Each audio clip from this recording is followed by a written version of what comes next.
Hi, my name is Stacy Gersandi, and I'm here to talk to you a little bit today about cloth diapering versus disposable diapering. And I chose this topic because I figured if you don't have a baby, you at least know a baby. And with today's society, everyone's making more informed decisions about our environment and what we put on our bodies. So I call it the hippie movement. A lot of moms are choosing cloth diapers. And I personally have a little bit of history with it.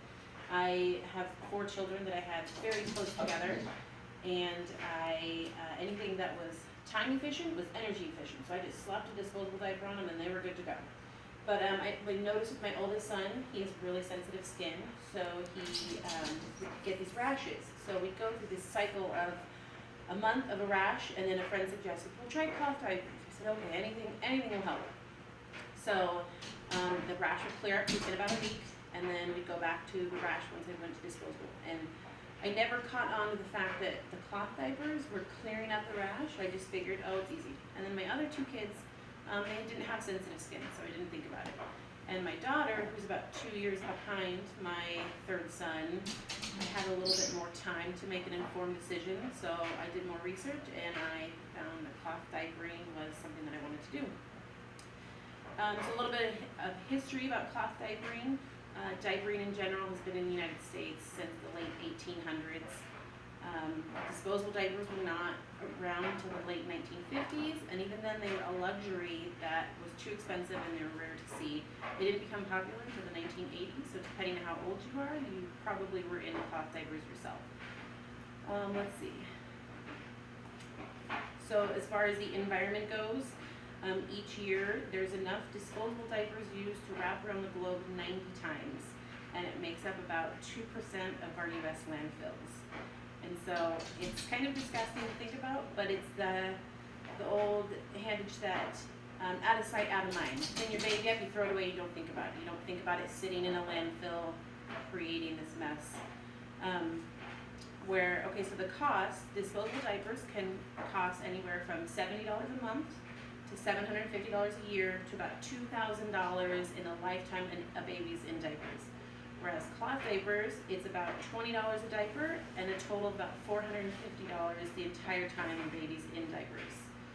So it's a little bit more money up front, but it's less money in the long run. So some chemicals that are in diapers that you don't think about, the disposable ones. There's traces of dioxin, which is a carcinogen that is the most, according to the Environmental Protection Agency, it's the most toxic of all cancer-linked chemicals, and that's what we're putting on our babies' diapers, babies' bottoms.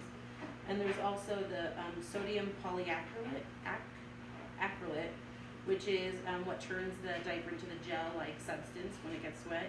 And that was actually banned from tampons in the 80s for causing toxic shock syndrome, but yet we're still putting it in our diapers.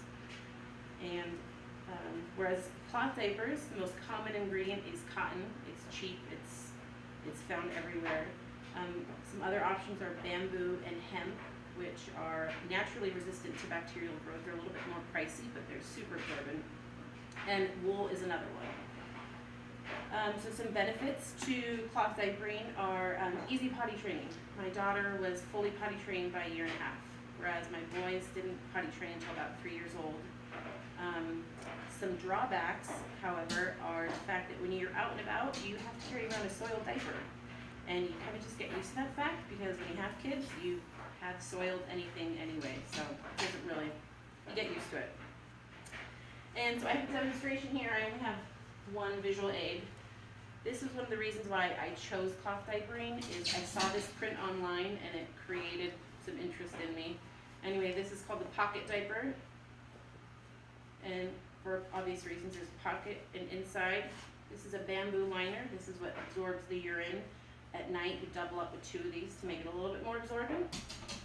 And you just stuff it in here like so. When the baby poops, you shake it off into a toilet, and you store it in what's called a wet bag until you have a full load of laundry, and then you wash it.